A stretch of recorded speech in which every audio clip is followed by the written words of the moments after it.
Waheshimiwa, mafanikio ya mkutano huu wa kibiashara hautapimwa kwa hotuba zinazotolewa siku ya leo, lakini kwa ubia, ushirikiano na miradi utakaotokana au itakaozaliwa kutokana na mkutano huu.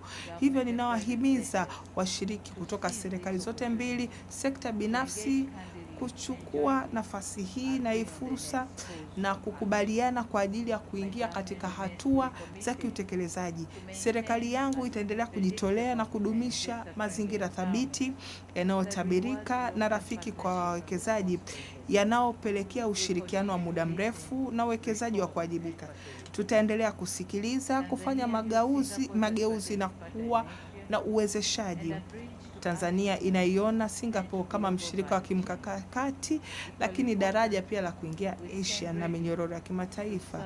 Na hivyo pia tuko tayari kuwa lango la Singapore kwa upande wa Afrika Mashariki, upande wa maziwa makuu na soko pana la bara la Afrika.